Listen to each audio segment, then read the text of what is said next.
Right, welcome back 40k fans. This is Stu from the Battleforged Brothers channel. And I'm doing a bit of an army overview for Graham's Ultramarines. Now I'm going to technically, well, that's so to speak, interview Graham here. So as you can see, rather large collection here, and it is, it used to be a lot bigger, didn't it, Graham? Yeah, half the army into the Imperial Fists. So I've done a bit of a Gulliman, half the Legion, split the Legion in two.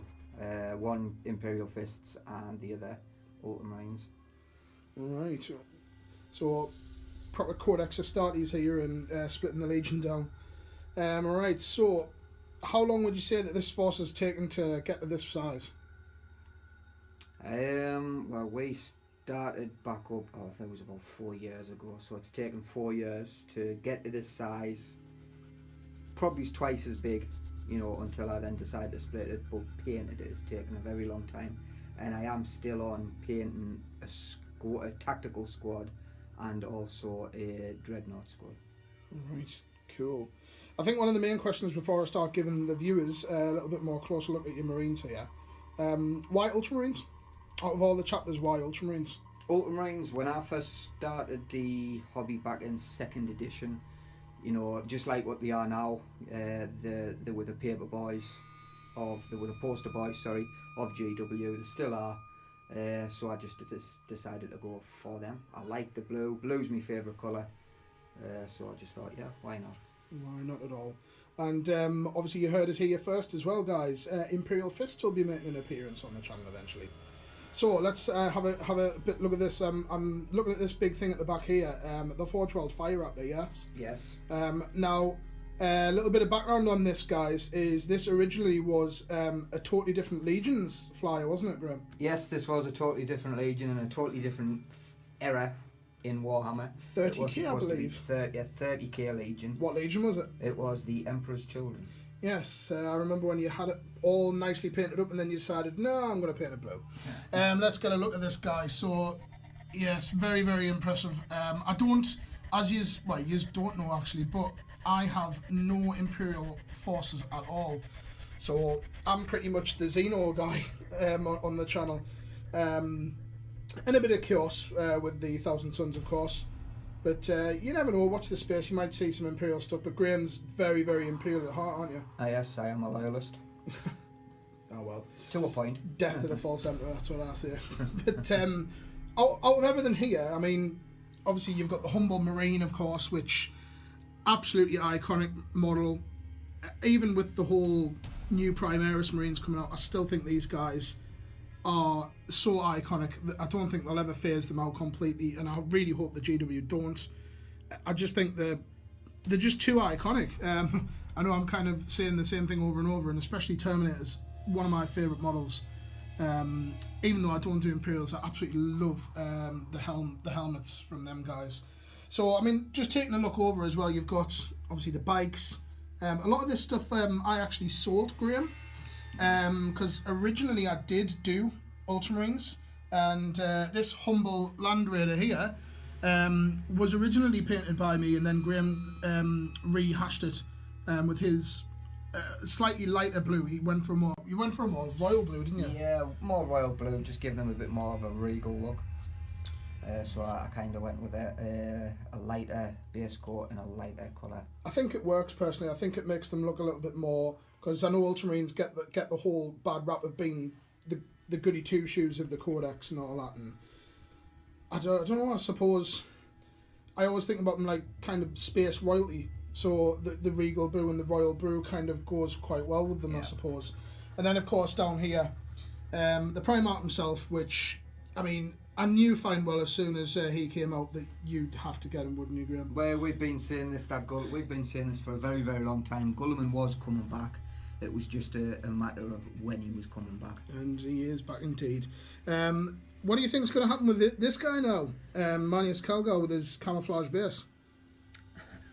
Still, I think he's going to be the chapter master. There's, unless there's some definite storyline change for 8th, he's still going to be the chapter master. Awesome stuff. And then of course, you've got the Humble Dreadnoughts, One of my favourite tanks down here, the Predator. I absolutely love the Predator. And of course the Flyers and the Land Raiders as well. Land Raiders is still awesome. I do prefer the Crusader and the Redeemer model over the normal. I just think the frag launchers on the front, even though some people don't kind of use them rule-wise, but I'm talking model-wise here, guys. I just think it looks mint. I don't know why. I just think it looks really cool with it on, rather than the exposed tracks. But that's just my opinion here. But I mean, what was the kind of philosophy that you normally go with, Graham? I mean, I know I know, but for the viewers, of course, what's the main thing that you like to do with your Marines in game? I like to protect them. So you notice that I've got 2 tactical squads, soon to be a 3rd. With the little transports next to them. And transports next to them to protect them. I do feel like they do get a lot of protection from the Rhino. The humble Rhino is good at doing. Hopefully, I have going in the fact that we are going into 8th. This will probably be released, and I will have the books by then. So I'm hoping the transport will be a lot better than what it is in 7th, and it doesn't just get popped in one turn. But I do feel like it just gives that added protection to the tactical Marines. Absolutely. I mean, there's even before starting this channel off, there's a few times that the transports get popped, but even though they do, you've still got a full 10-man tactical squad that 9 times out of 10 survives the blast from it if it explodes. So, but I would say the overall philosophy for it is lots of armour, lots of tanks, and if you've noticed across the probably about, I would say 75% of my army's guns are las cannons.